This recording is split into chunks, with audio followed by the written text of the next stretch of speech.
ધોરણ 11ની અંદર chapter number છે 8। તો છેલ્લે આપણે ચેપ્ટર નંબર 8ની અંદર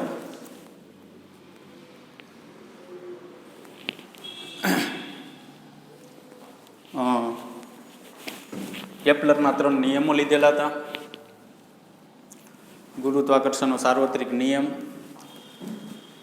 કેપ્લરનો જે પ્રથમ નિયમ છે એ આપણા માટે કક્ષાનો નિયમ છે કે કોઈ પણ ગ્રહ જે છે એ લંબવૃત્તીય કક્ષામાં શું કરે છે? ભ્રમણ કરે છે સૂર્યની આસપાસ। બીજો જે નિયમ હતો એ ક્ષેત્રફળનો નિયમ હતો। ક્ષેત્રફળના નિયમની અંદર સમાન સમયગાળામાં ક્ષેત્રફળ કેવું આંતરેલે સમાન, એ કોના આધારિત કહી શકાય? તો કે જ્યારે સૂર્યથી ગ્રહ નજીક હોય ત્યારે એની ઝડપ વધારે હોય છે, ગ્રહ જ્યારે સૂર્યથી દૂર હોય ત્યારે એની ઝડપ કઈ હોય છે? ઓછી હોય છે। આગળ થોડાક વધીએ તો ત્રીજો નિયમ છે એ આવર્તકાળનો નિયમ હતો કે જે સૂર્યની આસપાસ ગ્રહ પરિભ્રમણ કરે છે તેના આવર્તકાળનો વર્ગ તેની દીર્ઘ વૃત્ત કક્ષા જે છે એની અર્ધ દીર્ઘ અક્ષ એટલે કે સ્મોલ એ એના ઘનના સમપ્રમાણમાં હોય છે। પછી અગત્યનું સૌથી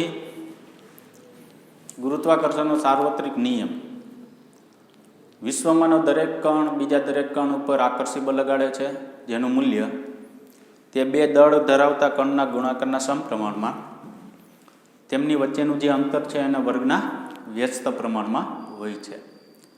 એટલે કે F બરાબર capital G m1 m2 upon r² મુજબ। હજી થોડાક આગળ વધીએ તો કવચના નિયમ આવ્યા હતા 2। નિયમિત ઘનતા ધરાવતી પાતળી ગોળીય કવચ જે છે એનું બહારનું કોઈ બિંદુ છે એના ઉપર લાગતું કવચ વડે લાગતું સમગ્ર બળ ક્યાં જણાય છે? તો કે કવચનું સમગ્ર દળ જ્યાં કેન્દ્રિત થયેલું હોય, જ્યાં કવચનું દળ કેન્દ્રિત થયેલું હોય ને ત્યાં એનું કેન્દ્ર હોય, બરાબર, તેના તરફ જણાય છે। એટલે કે મેં ઉદાહરણ દીધું હતું કે પૃથ્વીનું કોઈ બહારનો કણ હોય તો એના ઉપર લાગતું પૃથ્વી વડેનું ગુરુત્વાકર્ષણ બળ ધારો કે mg છે તો એ ક્યાં કઈ તરફ લાગે છે? પૃથ્વીના કેન્દ્ર તરફ। એટલે કવચનું બહારનું જે બિંદુ જે છે ને એનું સમગ્ર બળ ક્યાં લાગતું જણાય? કવચના કેન્દ્ર તરફ, અથવા એવું કેવું કહી શકાય કે કવચનું જ્યાં દળ સમગ્ર કેન્દ્રિત થયેલું છે ત્યાં લાગતું જણાય છે। એના પછી બીજો નિયમ એવો હતો કે ગોળીય કવચ જે છે નિયમિત ઘનતાવાળી, એના અંદરના વિસ્તારમાં ગુરુત્વાકર્ષણ બળ જે છે એ શૂન્ય હોય છે। શું કામ શૂન્ય હોય છે એ આપણે કીધું નથી એમાં, પણ મેં તમને ચોખવટ કરાવી હતી કે કોઈ પણ પદાર્થ છે એના ઉપર જો બાહ્ય બળ અથવા આંતરિક બળ હોય તો ખરેખર પરિણામી બળ તરીકે કોણ કામ કરે છે? બાહ્ય બળ। આંતરિક બળ 0 હોય છે। શું કામ? તો કે અંદર કણો જે છે એ એકબીજા ઉપર બળ લગાડતા હોય છે। આ જે બળ લગાડે છે ને એ બળ સમાન મૂલ્યના પરસ્પર કેવા લાગે છે? વિરુદ્ધ દિશામાં લાગે છે। સમાન મૂલ્યના પરસ્પર જો વિરુદ્ધ દિશામાં લાગતું હોય તો પરિણામી બળનું મૂલ્ય એનું શું મળે છે? આપણે શૂન્ય પ્રાપ્ત થશે, બરાબર। એટલે કવચની અંદરના વિસ્તારમાં કોઈ પણ પ્રકારનું બળ લાગતું નથી। પછી વાત કરી હતી ગુરુત્વાકર્ષણનું સાર્વત્રિક અચળાંક છે કેપિટલ G, એ મેળવવા માટેનું સૂત્ર tau theta d by capital M small m into capital L, બરાબર, આવું સૂત્ર હતું। એ સૂત્ર આપણે સાબિત કર્યું હતું, કીધું હતું કે આ સૂત્ર ઉપરથી તમને કેપિટલ G પ્રાપ્ત થાય। પછી આવે છે પૃથ્વીના ગુરુત્વ પ્રવેગ। સપાટી પર કેટલું હોય? સપાટીથી પૃથ્વીના કેન્દ્ર તરફ જાવ તેમ શું થાય? સપાટીથી જેમ ઊંચાઈ તરફ જાવ તેમ શું થાય? એટલે એ તમને ખ્યાલ હોય તો મેં તમને ઉપર તરફ જવા માટે, નીચે તરફ જવા માટે ગ્રાફ દોરી દીધો હતો કે આ પ્રકારનો ગ્રાફ હોય। પૃથ્વીની સપાટી પર ગુરુત્વ પ્રવેગ સૌથી મેક્સિમમ હોય છે 9.8, કેન્દ્ર તરફ જાવ તેમ ઘટે અને કેન્દ્ર ઉપર 0, અને અને જેમ પૃથ્વીની સપાટીથી તમે ઉપર તરફ જાઓ તેમે એનું પ્રવેગ જે છે એ શું થાય? ઘટે. બરાબર. પણ પૃથ્વીના અંદરના વિસ્તારમાં કેન્દ્રથી સપાટી સુધી સમપ્રમાણમાં ફેરફાર થાય અને સપાટીથી જેમ ઉપર જાઓ તેમ અંતરના વર્ગના વ્યસ્ત પ્રમાણમાં ફેરફાર થશે. એટલે એનો મતલબ એવો થયો કે સપાટી તમે જેમ ઉપર જાશો ને એમ પ્રમાણમાં ફેરફાર જે છે એ ખૂબ જ કેવો હોય છે? વધુ હોય છે. વ્યસ્ત પ્રમાણ. જેમ અંતર વધે ને વ્યસ્ત પ્રમાણ એટલે છેદ વધતો જાય એટલે ડાયરેક્ટ જીની વેલ્યુ શું થતી જાય? ઘટતી જાય. પછી ઊંડાઈ સાથેનો થોડોક ફેરફાર લીધો હતો. બરાબર. કે અંદર એક ગોળો ધાર્યો હતો, કવચ ડી જાડાઈને ધારી હતી, એવું બધી વાત કરી હતી. હવે ઊંચાઈ માટેના અને ઊંડાઈ માટેના નવા સૂત્ર જે છે એના માટે આપણે થોડીક વાત કરી લઈએ.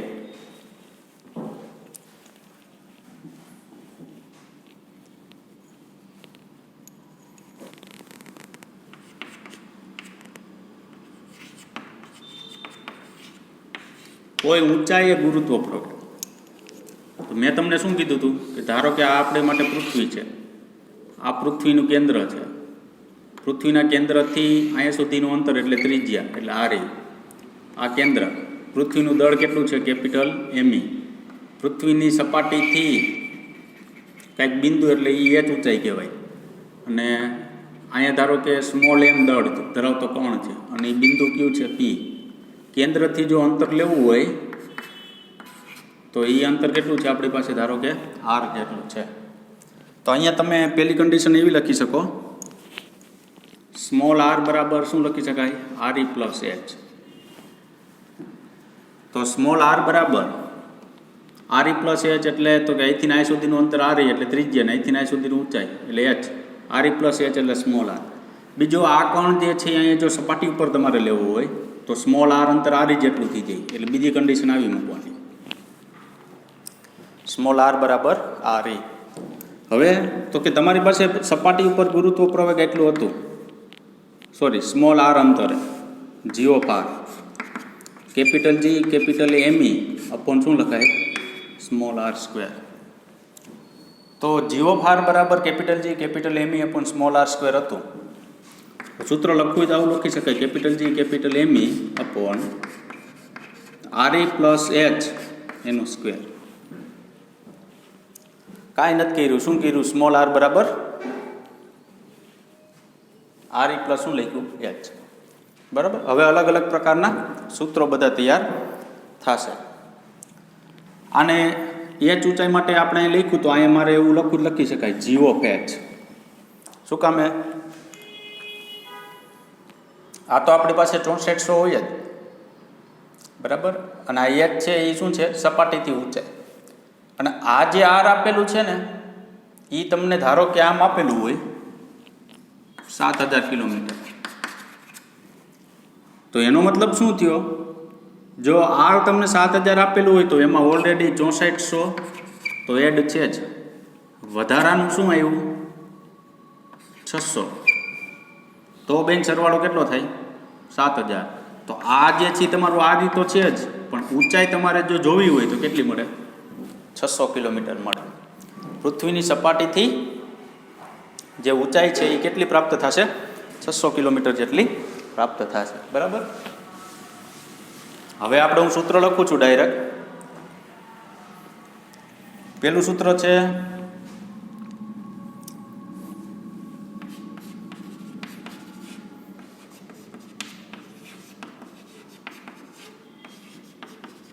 કોઈ પણ ઊંચાઈ માટે. તો કોઈ પણ ઊંચાઈ માટે સૂત્ર શું છે? G of H G 1 plus H upon R E raise to -2. Most important સમીકરણ છે. કોઈ પણ ઊંચાઈ માટે એવો શબ્દ વાપરેલો, સમજો બરાબર.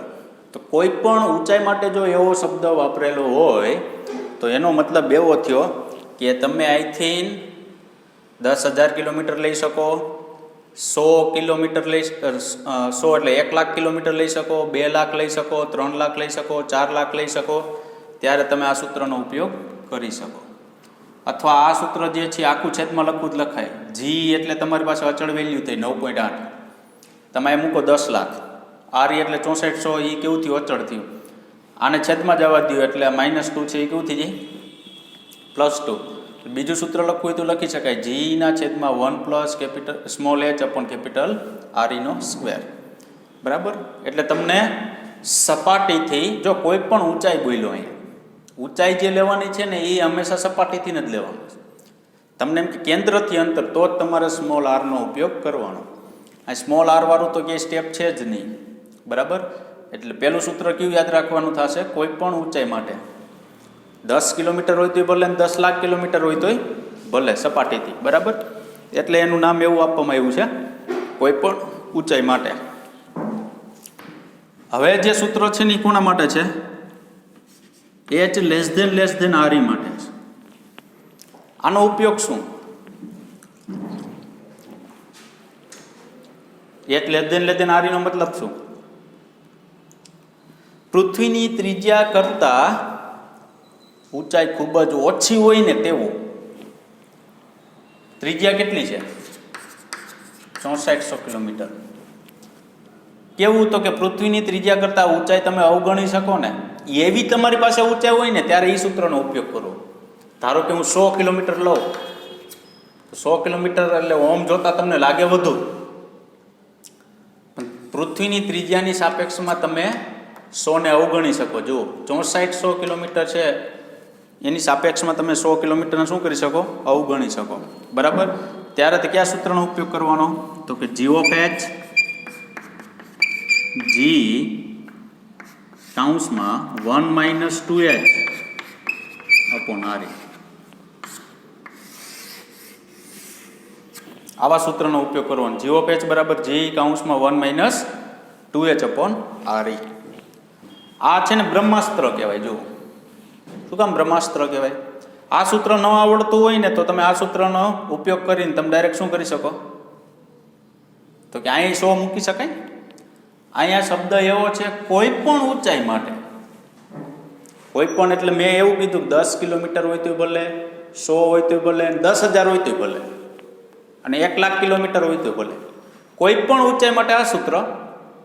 આવી કન્ડિશન તમને ખબર પડે, ધારો કે કોઈક આમ હોય, આ 6400 છે ને અહીંયા 1000 કિલોમીટર છે. હવે આપણે આમાં ખબર નથી પડતી. શું નથી ખબર પડતી? તો કે 6400 સાપેક્ષમાં આને અવગણી શકાય કે નહીં એવી નથી ખબર પડતી. ખબર ન પડતી હોય ને તો આ સૂત્ર તમારે સાઈડમાં જ રાખી દેવાનું. ગુરુત્વ પ્રવેગ મેળવવા માટે ડાયરેક્ટ આ સૂત્રનો શું કરી દેવાનો? ઉપયોગ કરવાનો. તો એનો મતલબ એવો કે બ્રહ્માસ્ત્ર શું કેમ કીધું? કોઈ પણ ઊંચાઈ માટે તમે આ સૂત્રનો ઉપયોગ કરી શકો. બરાબર? અને આ કોના માટે છે? આવી કન્ડિશન માટે જ છે. ખૂબ જ ઊંચાઈ ઓછી હોય, ત્રિજ્યાની સાપેક્ષમાં ઊંચાઈ છે એ ખૂબ જ કેવી હોય છે? ઓછી હોય, ત્યારે તમે એ સૂત્ર ઉપયોગ કરી શકો. બરાબર?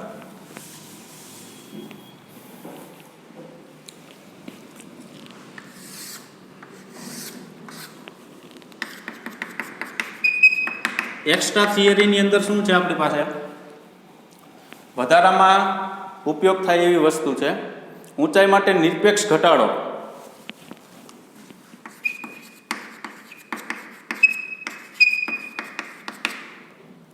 ડેલ્ટા જી બરાબર g - g of h 2hg/re 2hg/re. એ આપણે અહીં કિંમત નથી મૂકવાની. બરાબર? આપણે શું કરવાનું છે? યાદ રાખવાનું, નિરપેક્ષ ઘટાડો. શું કામે? તો કે સપાટીથી તમે ઊંચાઈ માટેની વાત છે. બરાબર? કારણ કે સપાટીથી તમે જેમ ઉપર જશો એમ ગુરુત્વ પ્રવેગમાં શું થશે? ઘટાડો થશે. કેટલો ઘટાડો થાય? ડેલ્ટા જી બરાબર એટલું 2gh અપોન કેપિટલ શું લખાય? આરઈ. આગળ આંશિક ઘટાડો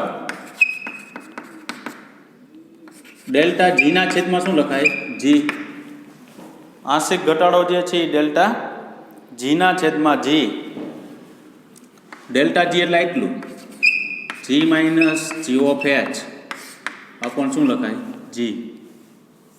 તો ડેલ્ટા જી તો અહીં રહ્યું અને આ જી છેદમાં છે, એક એક જી કેન્સલ થઈ જાય, તો ડેલ્ટા જીના છેદમાં જી બરાબર 2 જી કેન્સલ, એટલે અહીંયા ખાલી એચ છેદમાં શું લખાય? Capital R E. આ ડાયરેક્ટ ઉપયોગ કરવો હોય ત્યારે કરી શકાય. પ્રતિશત ઘટાડો ડેલ્ટા આંશિક ત્રુટિ જેવું થયું. આ આંશિક ત્રુટિ ગયો ને ડેલ્ટા જીના છેદમાં જી એમ. પ્રતિશત ત્રુટિ જેવું એટલે કે પ્રતિશત ઘટાડો. પ્રતિશતમાં તમને ખબર જ છે ડેલ્ટા જીના છેદમાં જી ગુણ્યા કેટલા કરવાના? 100%. એટલે 2h બાય કેપિટલ આર ઈ ગુણ્યા કેટલા કરવાના? 100%. બરાબર. એટલી વસ્તુ જે છે એ વધારાની છે. ક્યારેય તમને પ્રતિશત ઘટાડો પૂછે, નિરપેક્ષ ઘટાડો પૂછે કે આંશિક ઘટાડો પૂછે, ડાયરેક્ટ આ સૂત્રનો ઉપયોગ કરાય. સૂત્રમાં કાંઈ નથી. જુઓ, 2 અચળ, જી અચળ, જી એટલે પૃથ્વીનું ગુરુત્વ પ્રયોગ 9.8, આર ઈ 6400 કિલોમીટર, પૃથ્વીની ત્રિજ્યા અચળ, એચ શું છે એ ઊંચાઈ આપેલી. તમને એમ કે પૃથ્વીની સપાટીથી 10 કિલોમીટર ઊંચાઈએ ગુરુત્વ પ્રવેગનો નિરપેક્ષ ઘટાડો મેળવો તો ડાયરેક્ટ આનો ઉપયોગ થાય. આંશિક ઘટાડો મેળવો તો આનો ઉપયોગ થાય. પ્રતિશત ઘટાડો કહે તો ટકાવારીમાં ઘટાડો કેટલો થાય તે. હવે પૃથ્વીની સપાટીથી એચ ઊંચાઈએ સ્મોલ એમ દળના પદાર્થના વજનમાં ઘટાડો. પૃથ્વીની સપાટીથી એચ ઊંચાઈએ સ્મોલ એમ દળના પદાર્થના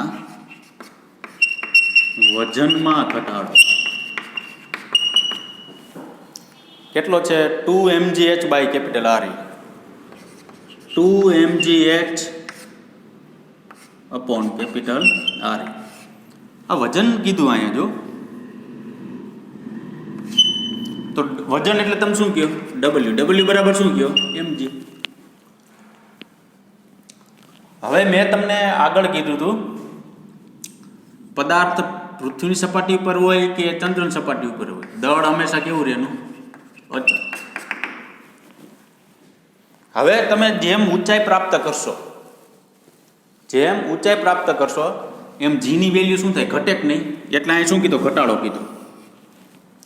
જીની વેલ્યુ જો ઘટાડો તમે, ધારો કે અત્યારે 10 કિલોગ્રામ દળ છે ને 10 જીની વેલ્યુ લ્યો એટલે કેટલું મળે વજન? આપને 100 ન્યૂટન જેટલું મળશે. બરાબર, 100 ન્યૂટન મળ્યું વજન બળ. હવે શું કરો તો કે અહીં તમે જેમ ઊંચાઈ પ્રાપ્ત કરો ને એટલે અહીંયા જીની વેલ્યુ ઘટતી. ધારો કે 8 મળે તો અહીંયા શું થઈ ગયું વજન? જોવો જી 80 ન્યૂટન થયું કે નહીં? જેમ ઉપર જાશો ને તેમ શું કીધું? સ્મોલ એમ દળનો પદાર્થ. એટલે આ સ્મોલ એમ દળ જે છે એ જેમ ઉપર જશે ને એમ એના ઉપર પૃથ્વી દ્વારા લાગતું વજન બળ જે છે શું થતું જાય? ઘટતું જાય. એ તમારે ડાયરેક્ટ મેળવવું હોય તો આનો ઉપયોગ કરવો. કેવી રીતના ઉપયોગ કરશો? 2 તો અચળ, એમ જે તે પદાર્થોનું દળ, જી તમને કંઈક ઊંચાઈ ગુરુત્વ પ્રયોગ મળે તે, જે ઊંચાઈ છે તે આર ઈ પૃથ્વીની ત્રિજ્યા 2 mgh upon capital R E. આ મૂકી દેશો એટલે ડાયરેક્ટ શું મળી જશે? ઘટાડો પ્રાપ્ત થશે. બરાબર.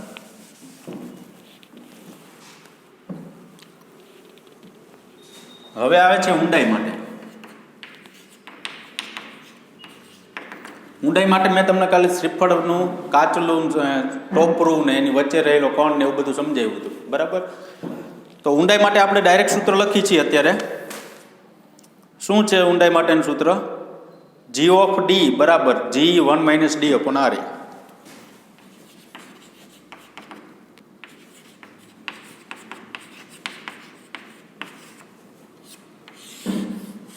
આવું સૂત્ર છે.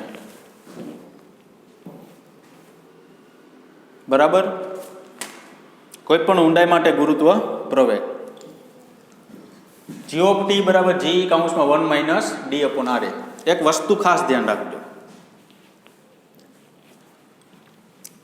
ધારો કે આ પૃથ્વી છે, પૃથ્વીના કેન્દ્રથી અંતર કે ને તમને આમ તો તમારે સ્મોલ આર લેવાનું થાય.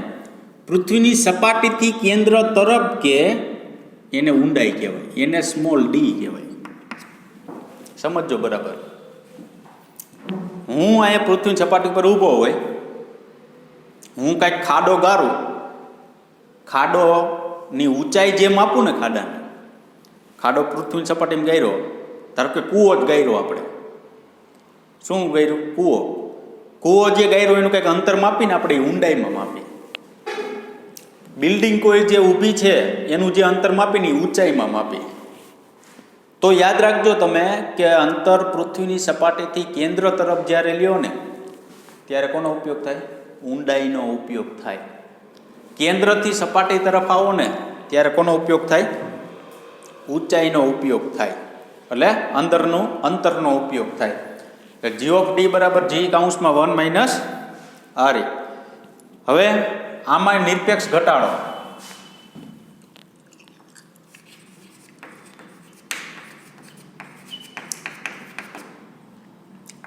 ડેલ્ટા g બરાબર g minus g of d.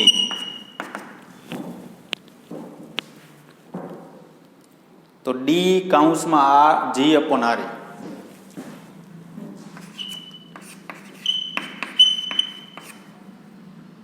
આવું વધશે. એક્સ્ટ્રા જે છે એ લખી નાખવા માટે છે, બરાબર. પછી આગળ જઈએ તો આંશિક ઘટાડો અને પ્રતિશત ઘટાડો. આંશિક ઘટાડો જે છે એ કેટલો છે?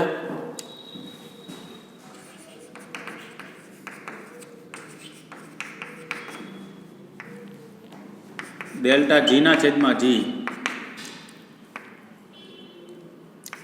g minus g of d upon g.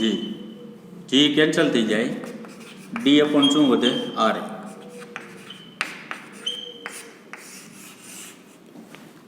પ્રતિશત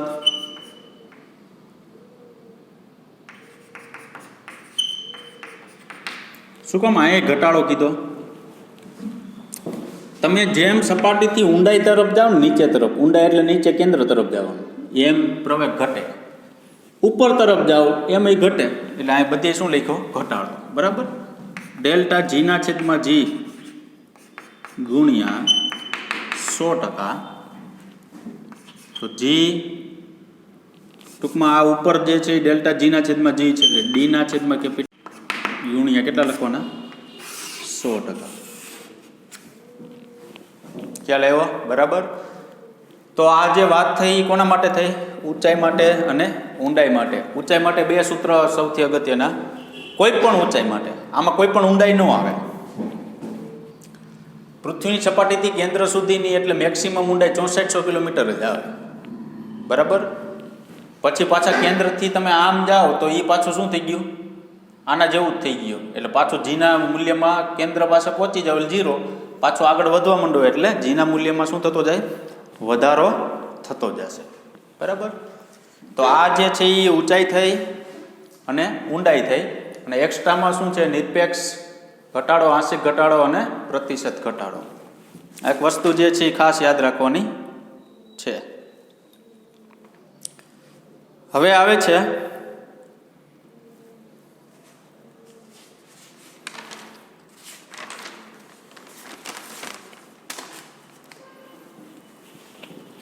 જે તમારે છે ને, હું અહીંયા લખાવી દઉં છું તમને, સાવ એક્સ્ટ્રા થિયરી જ છે, જે આપણા કોર્સની અંદર છે નહીં.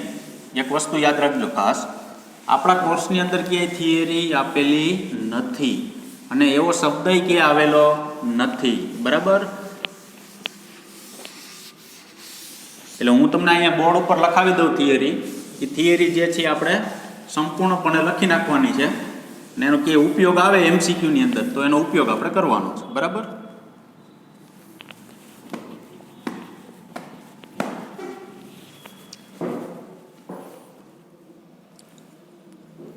અસરકારક ગુરુત્વ પ્રવેગ g ડેશમાં થતો ફેરફાર. અસરકારક ગુરુત્વ પ્રવેગ g ડેશમાં થતો ફેરફાર.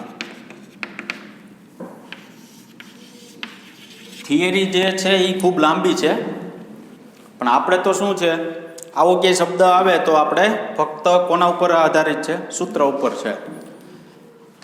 બરાબર. તો પેલી વ્યાખ્યા જે છે વિષુવવૃત્તીય સમતલ.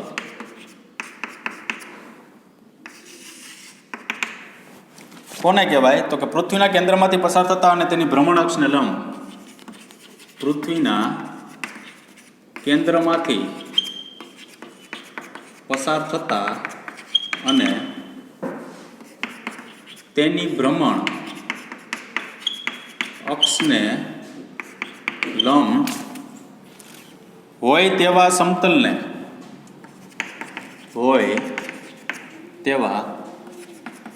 સમતલને વિષુવવૃત્તીય સમતલ કહે છે. આગળ આવે છે અક્ષાંશ. પૃથ્વીની સપાટી પર આવેલા સ્થળને પૃથ્વીના સપાટી પર આવેલા સ્થળને પૃથ્વીના કેન્દ્ર સાથે જોડતી રેખાએ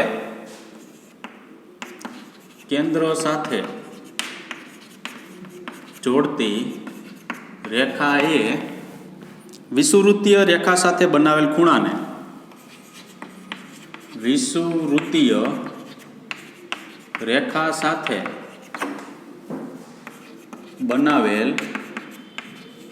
ખૂણાને તે સ્થળનો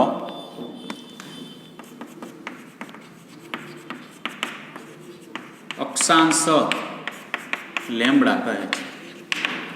હવે જોજો, આ બે વસ્તુ તમને સમજાઈ દો. પેલા ધારો કે આપણી પાસે આ પૃથ્વી છે,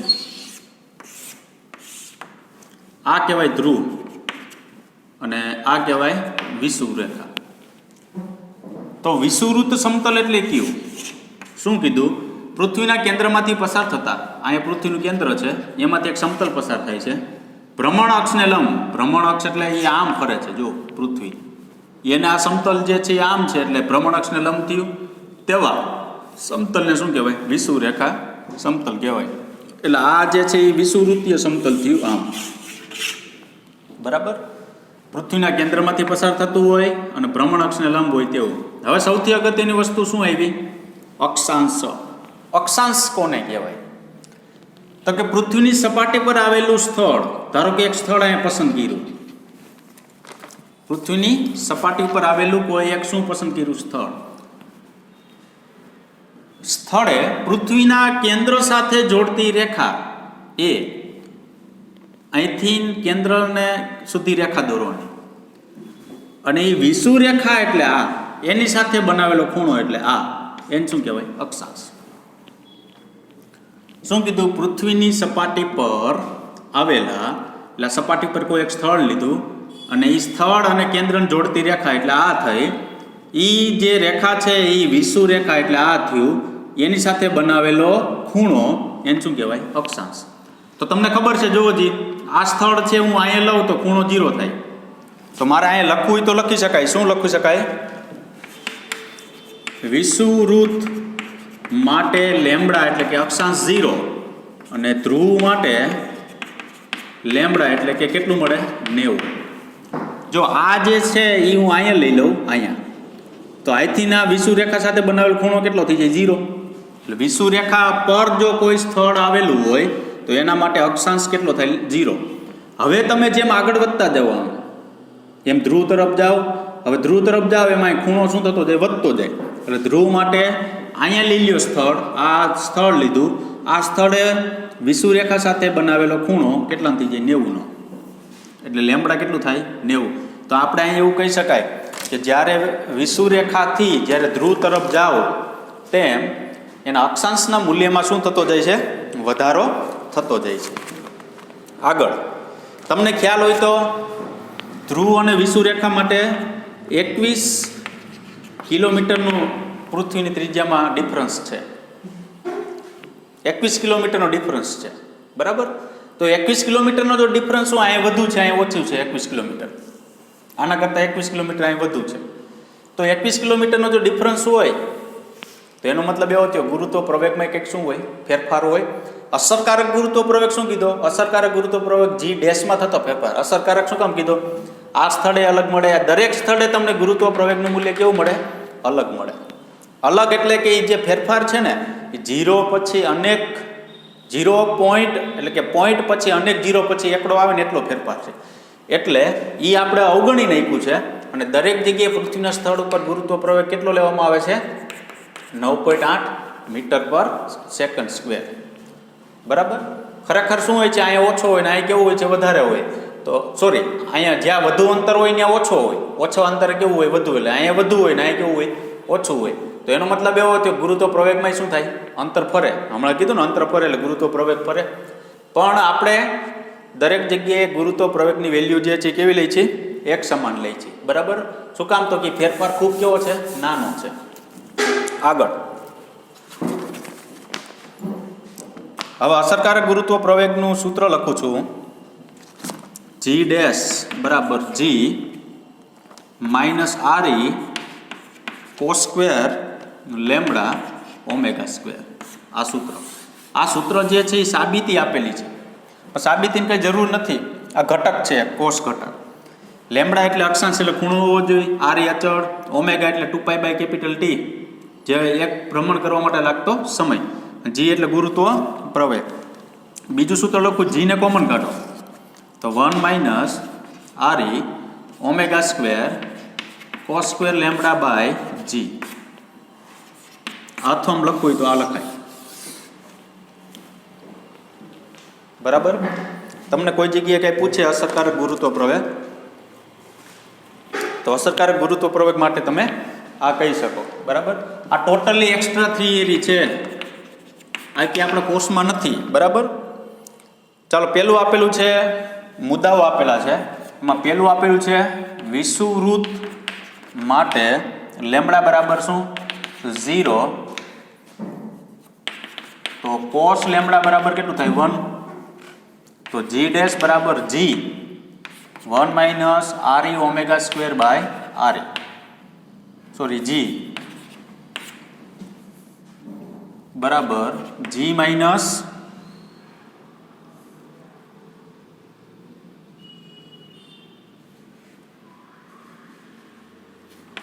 આરઈ ઓમેગા સ્ક્વેર, જે અસરકારક ગુરુત્વ પ્રવેગ જી ડેશનું લઘુત્તમ મૂલ્ય બતાવે છે. હું હમણાં સમજાવી દઉં. ધ્રુવ માટે લેમડા બરાબર કેટલું છે? 90. તો કોસ લેમડા એટલે શું થઈ જાય? 0. તો આ જી ડેશ બરાબર ખાલી શું વધ્યું? જી. તો અસરકારક ગુરુત્વ પ્રવેગ જી ડેશનું મહત્તમ મૂલ્ય. હવે તમને ખબર છે વિષુવરેખા માટે લેમડા 0 છે. લેમડા 0 મૂકો એટલે અહીંયા વધે 1. તો 1 minus R E omega square by G એટલું વધ્યું. બરાબર. જી અંદર ગુણી દો તમે એટલે જી માઇનસ અહીં એક જી કેન્સલ થઈ જાય. છેલ્લું શું વધ્યું? જી માઇનસ આરઈ ઓમેગા સ્ક્વેર. અહીં એવું કીધું લઘુત્તમ મૂલ્ય, અહીં એવું કીધું મહત્તમ મૂલ્ય. શું કામ મહત્તમ મૂલ્ય કીધું? કારણ કે અહીંયા તમારી પાસે જે 9.8 છે ને એમાંથી ને કંઈક હજી બાદ થાય છે. જુઓ અહીંયા આરઈ ઓમેગા સ્ક્વેર એટલે ઓછું મૂલ્ય મળે, અને અહીંયા જે મળે ને ધ્રુવ પાસે એ પ્યોર કેટલું મળે? 9.8 જ મળે. એમાંથી કાંઈ બાદ થતું નથી. તો જો જે આ વેલ્યુ ઓછી કહેવાય, આ વધુ કહેવાય, એટલે આ એનું મહત્તમ મૂલ્ય થયું. આ એનું કેવું મૂલ્ય થયું? લઘુત્તમ મૂલ્ય. બરાબર. પૃથ્વીની સરેરાશ ઘનતા ρ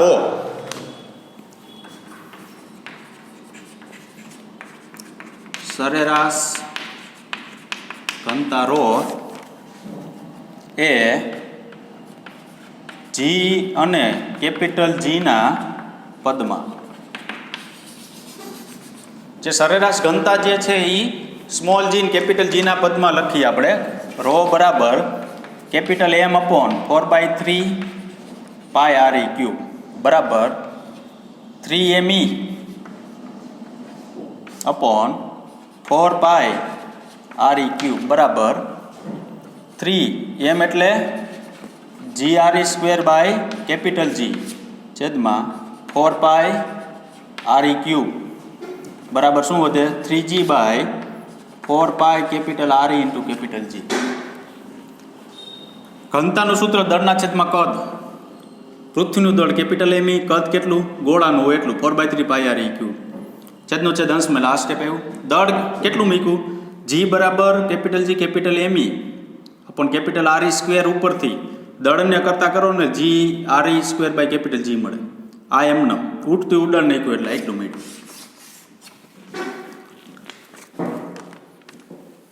ખ્યાલ આવ્યો બરાબર.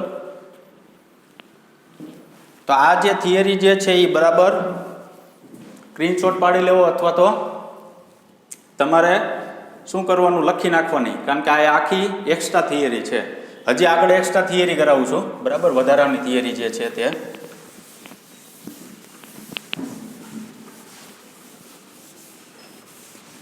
યાદ એ જ રાખવાનું કે આપણી ટેક્સમાં જે વસ્તુ ન આવતી હોય ને એ વસ્તુને શું કરી દેવાની લખી જ નાખવાની.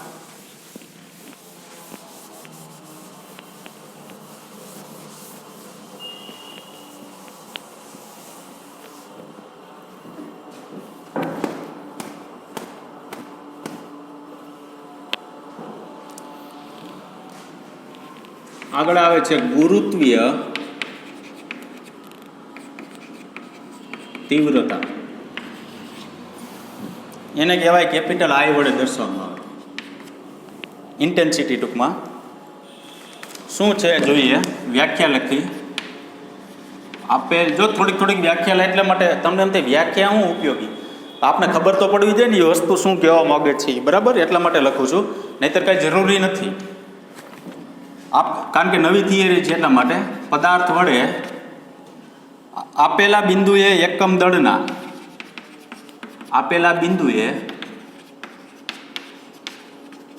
એકમ દળના પદાર્થ પર લાગતા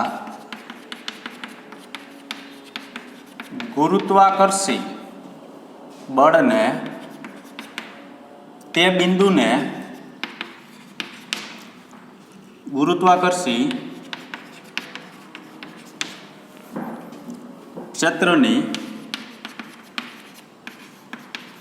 તીવ્રતા કેપિટલ I કહે છે. તો capital I vector equal to F factor upon small m. ટૂંકમાં એકમ દળનો પદાર્થ જે છે, એકમ દળ એટલે 1 કિલોગ્રામ દળ હોય, એના ઉપર લાગતું જે બળ છે ને એને અહીં શું ગણવામાં આવે તીવ્રતા. આ સૂત્ર છે. પછી કેપિટલ M દળના પદાર્થને લીધે સ્મોલ r અંતરે ગુરુત્વાકર્ષી તીવ્રતાનું સૂત્ર જે છે ને ખરેખર ગુરુત્વ પ્રવેગના સૂત્ર જેવું છે, Gm/r². અને I પ્રપોર્શનલ 1 શું લખાય r². અને I વિરુદ્ધ r અને G વિરુદ્ધ r ના ગ્રાફ હંમેશા કેવા મળે છે સમાન મળે છે બરાબર. આ ગુરુત્વ તીવ્રતા કે આવે તો તમને છે ને કોઈ પણ પદાર્થનું દળ આપેલું હોય અને એના ઉપર લાગતું બળ આપેલું હોય તો તમને એમ કે તીવ્રતા મેળવો તો I બરાબર F/m મૂકી દેવાનું બરાબર. અથવા દળ ખાલી આપેલું હોય, બળ ન આપેલું હોય તો એ તીવ્રતા મળી જાય. કેટલી I બરાબર Gm/r². કોના જેવું છે આ ગુરુત્વ પ્રવેગ જેવું જ છે. જો ગુરુત્વ પ્રવેગનું સૂત્ર શું છે સપાટી પર લઈએ તો capital G capital M upon capital RE². એની સાથે સામ્યતા ધરાવે, જો એના જેવું જ છે બરાબર.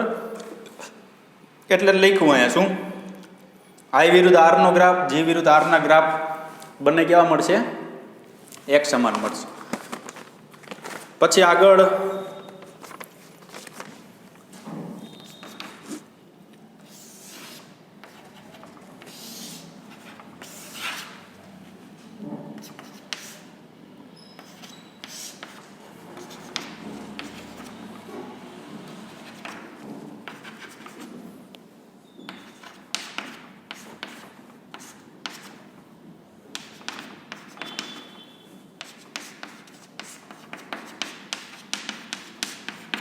ચાલો આ શું છે મેં દોર્યું ઈ?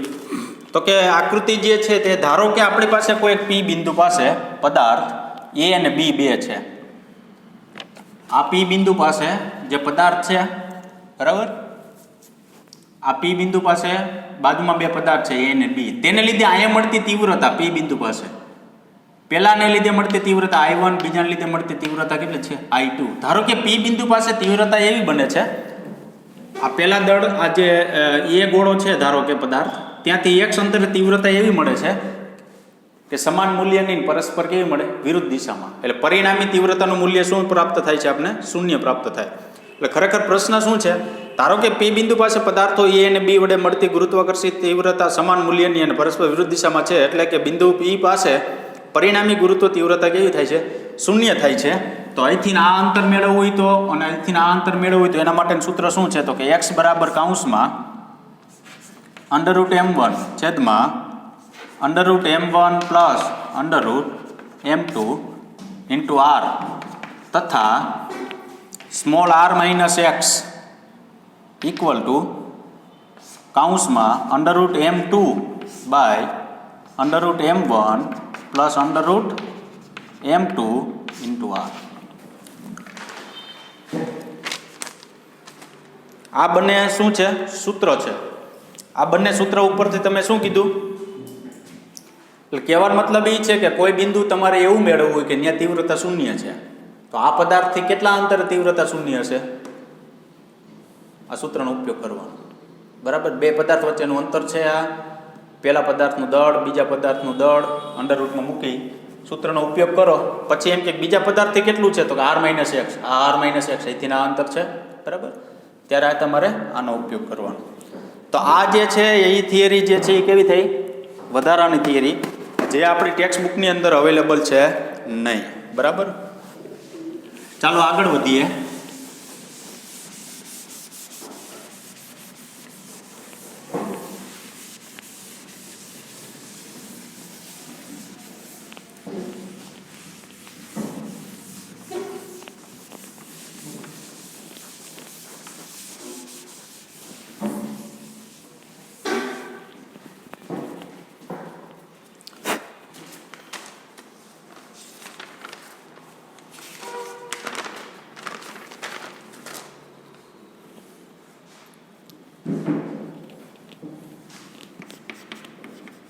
ગુરુત્વીય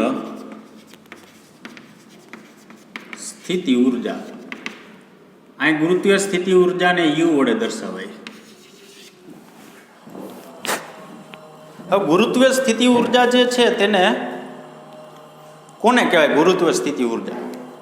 તો તમને ખબર છે કે સ્મોલ m દળ ધરાવતા કણને, અનંત અંતરેથી સ્મોલ m દળ ધરાવતા કણને પૃથ્વીના આપેલ બિંદુ સુધી લાવવા માટે કરવા પડતા કાર્ય, એટલે ઇન્ફિનિટી અંતરથી, ધારો કોઈ કણ જે છે ઇન્ફિનિટી અંતરથી આપેલ બિંદુ સુધી અહીંયા આવશે બરાબર, તો અહીંથી અહીંયા દરમિયાનનું કંઈક શું મળે? કાર્ય મળે. એના ઋણ મૂલ્યને શું કહેવાય? U કહેવાય. આ સિમ્પલ વ્યાખ્યા. બરાબર, કે આપણી પાસે કોઈ ધારો કે એમાં જો આગળનું જે થિયરી આપેલી છે ને એ તમારા છઠ્ઠા ચેપ્ટરમાં આવી ગઈ. બરાબર, પ્રારંભિક કાર્ય અને અંતિમ કાર્ય, પ્રારંભિક સ્થાન ઉપર ને અંતિમ સ્થાન ઉપર આધાર રાખે, જોડતા માર્ગ ઉપર આધાર ન રાખે, W1 ને W2 ફેરફાર કેટલો હતો કે mgh2 માઇનસ mgh1 ને એવું બધું. બરાબર, એટલે એ આપણે ક્યાંય જોવાનું છે નહીં. તો અત્યારે શું કીધું ગુરુત્વીય સ્થિતિ ઉર્જામાં? કે m દળના પદાર્થને અનંત અંતરેથી પૃથ્વીના આપેલ બિંદુ સુધી લઈ આવવાનું, ત્યાંથી ત્યાં સુધીનું જે કાર્ય કરે એના ઋણ મૂલ્યને તેની શું કહેવામાં આવે? સ્થિતિ ઉર્જા કહેવામાં આવે. તો હું અહીં સૂત્ર લખું છું, W of r U of r. તો તમને એમ થાય કાર્ય જે છે એ શું કામ સ્થિતિ ઉર્જા લઈ ગઈ? કારણ કે કાર્ય જે કણ જે પદાર્થ ઇન્ફિનિટી અંતરથી આવતો હોય ને m દળનો પદાર્થ જે ઇન્ફિનિટી અંતરથી આવતો હોય તેને ગુરુત્વ ક્ષેત્રમાં કાર્ય કર્યું હોય. ગુરુત્વ ક્ષેત્ર એટલે કેવું ક્ષેત્ર? સંરક્ષિત ક્ષેત્ર. વિદ્યુત ક્ષેત્ર છે, ચુંબકીય ક્ષેત્ર છે, ગુરુત્વ ક્ષેત્ર છે, આ બધું સંરક્ષિત ક્ષેત્ર.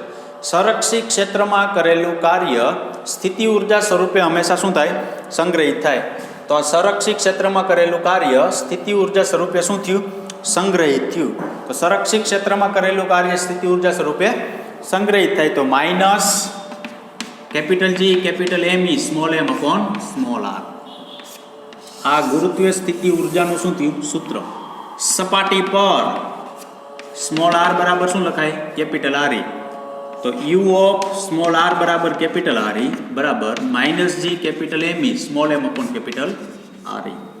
આપણે બીજો કાંઈ વહીવટ નથી કરવાનો. સ્થિતિ ઉર્જાનો ફેરફાર કે તો તમને ખબર જ છે minus G M small m કૌંસમાં 1/r1 માઇનસ 1/r2. આ જે છે સપાટી ઉપર સ્થિતિ ઉર્જા minus G M small m upon. તો ખાલી સૂત્ર જે છે યાદ રાખવાના છે સ્થિતિ ઉર્જાના. હવે એની અંદર વધારાની વસ્તુ જે છે એ કહી દઉં, લખાવી દઉં એક્સ્ટ્રા થિયરી જે છે તે. અનંત અંતરે u ઇક્વલ ટુ 0. અનંત અંતરે સ્થિતિ ઉર્જા 0. શું કામે 0? આ ઇન્ફિનિટી અહીં 0 મૂકો લ્યો છેદમાં, તો અહીં શું થઈ જાય સોરી આ ઇન્ફિનિટી મૂકો છેદમાં, એટલે આખું સ્ટેપ શું થઈ જાય 0. તો યાદ રાખજો દાખલા ગણવામાં ઉપયોગી થશે. અનંત અંતરે કોઈ પણ પ્રકારની સ્થિતિ ઉર્જા આપને પ્રાપ્ત થતી નથી. અનંત અંતરે કોઈ પણ પ્રકારની સ્થિતિ ઉર્જા પ્રાપ્ત થતી નથી. અહીંયા હું 0 મૂકી દઉં, ઇન્ફિનિટી મૂકું એટલે આખું સ્ટેપ 0 થઈ જાય. અનંત અંતર સ્થિતિ ઉર્જા 0. પૃથ્વીના કેન્દ્ર ઉપર ગુરુત્વ સ્થિતિ ઉર્જા. પૃથ્વીના કેન્દ્ર પર ગુરુત્વ સ્થિતિ ઉર્જા -3/2 capital G capital M small m upon capital R. યાદ રાખજો ભાઈ સૂત્ર. પૃથ્વીના કેન્દ્ર ઉપર ક્યારે પૂછે સ્થિતિ ઉર્જા કેટલી, તો -3/2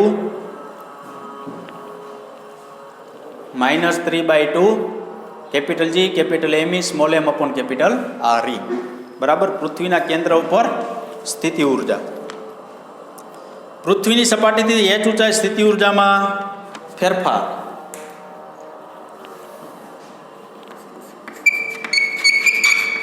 પૃથ્વીની સપાટીથી h ઊંચાઈએ સ્થિતિ ઉર્જામાં ફેરફાર. h ઊંચાઈ ફેરફાર કેટલો? ડેલ્ટા U બરાબર U2 minus U1 mgh 1 plus h upon R.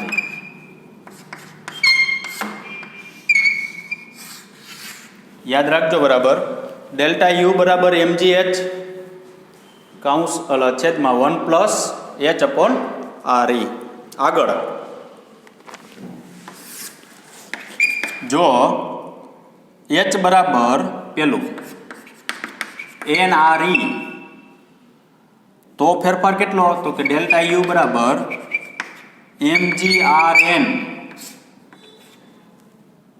By n plus 1. તમને એમ થાય આ શું કીધું, કઈ ખબર ન પડી. આમ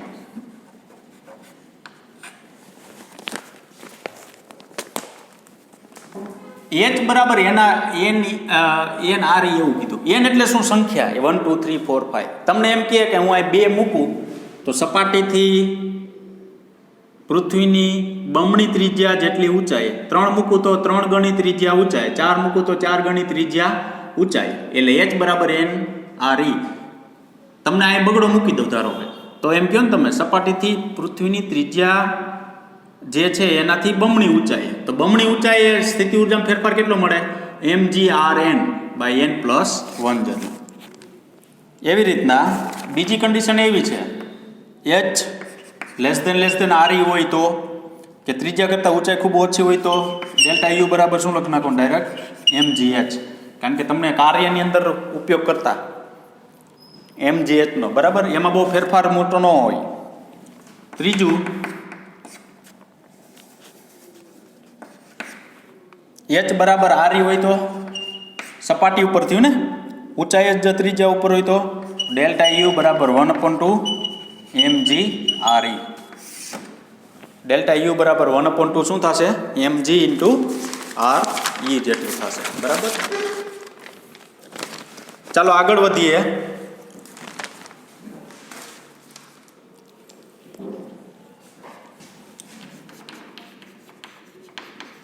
ગુરુત્વ સ્થિતિમાન. શું થાય ગુરુત્વ સ્થિતિમાન?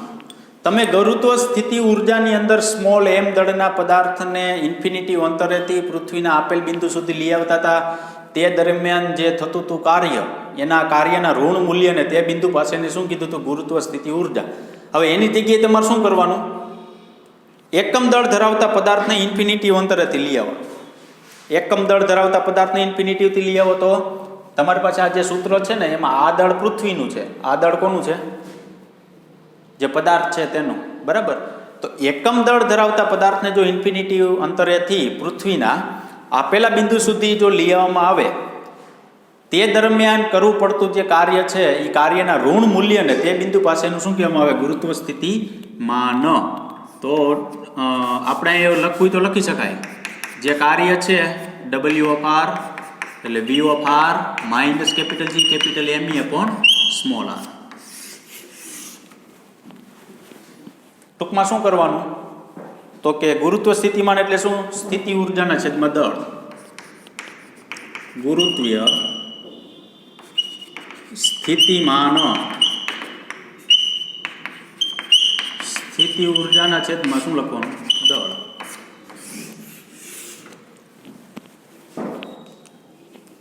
સ્થિતિમાન જે છે ને એને ફાઈ વડે પણ દર્શાવાય. યાદ રાખજો, કોઈ જગ્યાએ ફાઈ સિમ્બોલ હોય તો આપણે એમ ન થવું જોઈએ કે આ ફાઈ શું કામ દર્શાવ. ફાઈ જે છે એને સ્થિતિમાન વડે દર્શાવે. સ્થિતિમાન જે છે સપાટી ઉપર કેટલું? તો V ઓફ સ્મોલ આર બરાબર R E minus capital G capital ME upon capital R E. આ બે સૂત્રમાં ફેરફાર કેટલો ખાલી જોવો જી.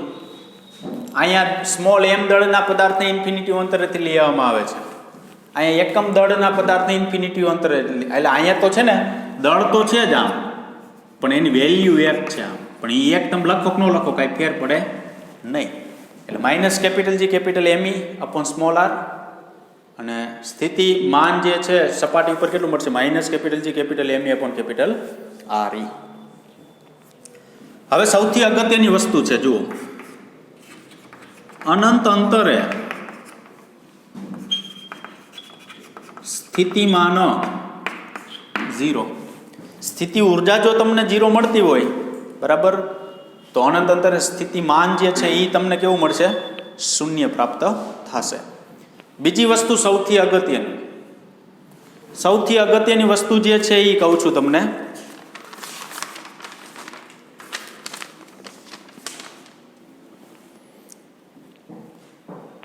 ગોળાકાર નિયમિત કવચની અંદરના ભાગમાં બધા બિંદુએ ગુરુત્વ સ્થિતિમાન એક સમાન છે, અને તે સપાટી પરના મૂલ્ય જેટલું જ, એટલે કે -GM અપોન કેપિટલ આર જેટલું. ધારો કે આપણી પાસે આ પહેલું છે, બીજું શું છે? તો કે આપણી પાસે એક નિયમિત ગોળાકાર કવચ છે. શું કીધું? હવે સમજો, 12મા ધોરણની અંદર બહુ ઉપયોગી છે, અને આપણે તમે ઓલરેડી અત્યારે રીનીટ જે વાળા છે એ લોકોને તો ખબર જ છે કે ગોળીય કવચ હોય તમારી પાસે, બરાબર, તેના અંદરના દરેક બિંદુએ સ્થિતિમાન છે એ કેવું હોય છે? એક સમાન હોય છે. અને કોના જેટલું હોય છે? તો કે સપાટી પર જેટલું હોય છે. તો ધારો કે મારી પાસે આ જે કવચ છે એની ત્રિજ્યા કેપિટલ આર છે, દળ કેપિટલ M છે, તો આ સપાટી ઉપર એનું સ્થિતિમાન કેટલું? -G capital M upon capital R. તો સ્થિતિમાનમાં ફેરફાર જે છે કેટલા વિસ્તારમાં થાય? ફક્ત તો કે ઇન્ફિનિટીથી શરૂઆત કરવાની, સપાટી સુધી જ ફેરફાર થાય. ફેરફાર ઇન્ફિનિટી શરૂઆત કરવાની ક્યાં સુધી? સપાટી સુધી, અને સપાટીથી કેન્દ્ર સુધી કેવું? અચળ. બરાબર. જે તમે ઓલરેડી આગળ ભણી ગયા છો, અને તમને કહેવામાં એવું છે કે કોઈ પણ સ્થિતિમાનની જ ખાલી વાત છે. પછી વિદ્યુત સ્થિતિમાન હોય તોય ભલે, અને ગુરુત્વ સ્થિતિમાન હોય તોય ભલે. ખાલી કોની વાત છે? સ્થિતિમાનની જ વાત છે. બરાબર સમજો, ખાલી કોની વાત છે? સ્થિતિમાનની જ. કે સ્થિતિમાન જે છે એ નિયમિત ગોળીય કવચ જે છે તેના અંદરના વિસ્તારમાં દરેક બિંદુએ એક સમાન હોય છે, દરેક બિંદુએ કેવું હોય છે? એક સમાન હોય છે. કેટલું? તો કે સપાટી પર જેટલું, -gm/r. આ બિંદુ પાસે તમે લ્યો સ્થિતિમાન તો એ -gm/r. આ બિંદુ પાસે લ્યો તો એટલું, આ બિંદુ પાસે લ્યો તો એટલું, ને અહીંયા નજીક કેન્દ્ર નજીક લ્યો તો એટલું. શું કામ? તો કે અંદર કણ જે છે એને ગતિ દરમિયાન કોઈ પણ પ્રકારનું કાર્ય કરવું પડતું નથી. કારણ કે કાર્ય એટલે શું? બળ ગુણ્યા સ્થાનાંતર. બળ જ 0 છે, તમને ખ્યાલ હોય તો નિયમિત ગોળીય કવચની અંદર તો F જ 0 હોય અંદરના વિસ્તારમાં, બરાબર? કે બળ જે છે સમાન મૂલ્યનું પરસ્પર કેવું લાગે છે? વિરુદ્ધ દિશામાં. પરિણામી બળનું મૂલ્ય અંદરના વિસ્તારમાં કેવું? 0. તો અંદરના વિસ્તારમાં 0, તો કણ જે છે એને ગતિ કરવા માટે કોઈ પણ પ્રકારનું કાર્ય કરવું પડતું નથી. તો કાર્ય ન કરવું પડે તો અંદરના વિસ્તારમાં દરેક બિંદુએ સ્થિતિમાન છે એ કેવું હોય છે? એક સમાન હોય છે. કોના જેટલું હોય છે? તો કે સપાટી પર જેટલું હોય છે. કેટલા વિસ્તારમાં ફેરફાર થાય? તો કે ઇન્ફિનિટીથી ચાલુ કરવાનું, સપાટી સુધી ફેરફાર થાય. સપાટીથી અંદર કેવું મળે તમને? અચળ મળશે, બરાબર? હવે સ્થિતિમાન વિરુદ્ધ r નો ગ્રાફ, v વિરુદ્ધ સ્મોલ r નો ગ્રાફ.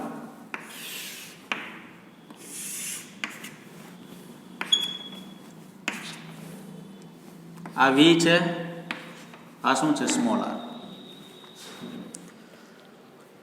હવે કેન્દ્ર પાસે ને બધી જગ્યાએ જે સ્થિતિમાન છે અહીં કેન્દ્ર થાય -gm/capital શું લખાય? r.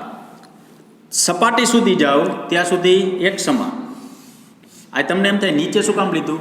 કારણ કે જો સ્થિતિમાન અહીંયા જે છે ને માઇનસમાં આવે છે, એટલે આ જે છે ને એને ઉપરનો ભાગ પ્લસ થાય, નીચેનો ભાગ કેવો થાય? માઇનસ થાય. એટલે આ માઇનસ છે, બરાબર? એટલે નીચે જવું પડે. આ જે છે ને એ શું આવી ગયું? સપાટી આવી ગયું. સ્મોલ કેપિટલ R બરાબર સ્મોલ r. શું કીધું? તો કે કેન્દ્રથી સપાટી સુધી અચળ. અચળ એટલે આ સીધી લીટી દોરી.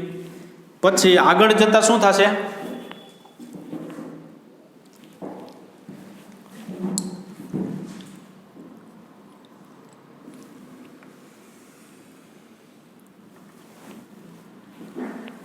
અનંત અંતરે સ્થિતિમાન 0. જેમ અંતર વધશે ને, બરાબર, -gm/r અતિ વલય આકાર. જેમ અંતર વધશે ને તેમ એનું સ્થિતિમાન 0 તરફ જશે. જોજો, અંતર વધશે એટલે એનું સ્થિતિમાન જે છે કેવું જશે? 0 તરફ જશે. તો અંતર વધશે તો એનું સ્થિતિમાન 0 તરફ જાય તો ગ્રાફ આમ નીચે ન ઉતરે, ગ્રાફ સીધો ન જાય. 0 તરફ લઈ જવા માટે ગ્રાફને હંમેશા તમારે ઉપર જ ચડાવવો પડે. શું કામ? તો કે 0 ક્યાં છે? ઉપર છે. તો ઉપર હોય તો એ 0 તરફ લઈ જવા માટે હંમેશા આપણે ગ્રાફને ક્યાં લઈ જવું પડે? ઉપર તરફ લઈ જવું પડે, બરાબર? તો આપણી પાસે શું થયું? તો કે ગુરુત્વ સ્થિતિ ઉર્જા અને ગુરુત્વ સ્થિતિમાન. હવે બેનો તફાવત શું છે એ જો. બે જે છે એ ઇન્ફિનિટી અંતરે 0 જ મળે, એ બે હરખું. તફાવતમાં શું લેવાનું? તો કે અહીંયા જે છે ને એ અનંત અંતરેથી સ્મોલ m દળ ધરાવતો પદાર્થ આવે છે. તે દરમિયાનનું કાર્ય એ એના માટેની સ્થિતિ ઉર્જા. અહીંયા જે છે ને એ m દળની જગ્યાએ એકમ દળ આવે છે. એકમ દળ એટલે તો કે હું આ 1 કિલોગ્રામ વેલ્યુ મૂકું તો આ 1 કિલોગ્રામ વેલ્યુ મૂકું ને તો આની આ વસ્તુ જે છે એ શું થઈ જાય? આ બની ગઈ -gme/r -gme/r થઈ જાય. ટૂંકમાં હું એમ કાઢી નાખું, એક દળ મૂકું તો આ જ વસ્તુ છે. એટલે આ સૂત્ર જે છે એની અંદર શું કર્યું? સ્થિતિ ઉર્જાના છેદમાં દળ ભાગી નાખો તમે એટલે શું મળી જાય? સ્થિતિમાન મળી જશે. પછી આ એક્સ્ટ્રા વસ્તુ જે છે એ તમે આટલી ઊંચાઈએ કેટલી મળે સ્થિતિમાન સ્થિતિ ઉર્જાનો ફેરફાર? આવી ઊંચાઈ હોય તો, આવી ઊંચાઈ હોય તો, બરાબર? પછી અનંત અંતરે બે સમાન. પૃથ્વીના કેન્દ્ર ઉપર ગુરુત્વ સ્થિતિ ઉર્જા કેન્દ્ર પર કીધી જો. તો ગુરુત્વ સ્થિતિ ઉર્જા -3/2 gme સ્મોલ m/capital R હોય તો સ્થિતિમાન કેટલું હોય? -3/2 gme/r. આ દળ કાઢી નાખવાનું. જે જગ્યાએ સ્થિતિ ઉર્જા હોય ત્યાં તમે દળ કાઢી જાઓ એટલે એ તમને શું મળી જાય? સ્થિતિમાન મળી જશે. પૃથ્વી સપાટીથી h ઊંચાઈએ ફેરફાર કેટલો? તો કે mgh છેદમાં 1 + h શું લખી શકાય? કેપિટલ R લખી શકાય. પછી આ 3 પોઈન્ટ સૌથી અગત્યના. અનંત અંતરે તો આ જ શું કીધું? તો કે સ્થિતિમાનમાં ફેરફાર ઇન્ફિનિટીથી સપાટી સુધી થાય. સપાટીથી અંતરના વિસ્તારમાં ફેરફાર થતો નથી, કારણ કે કણને કાર્ય કરવા માટે કોઈ પણ ગતિ કરવા માટે કોઈ પણ પ્રકારનું કાર્ય કરવું પડતું નથી. પછી ગ્રાફ કીધો, નીચે તરફ શું કામ લીધો? માઇનસ છે, સપાટી સુધી અચળ, પછી 0 તરફ જાય એટલે તમારો ગ્રાફ ઉપર તરફ, એટલે કયા આકાર મળશે? અતિવલય આકાર પ્રાપ્ત થશે. તો અહીંયા સુધી આપણે રાખીશું. હવે આના પછીના લેક્ચરમાં આપણે અહીંથી આગળ વધીશું. બરાબર. Thank you very much.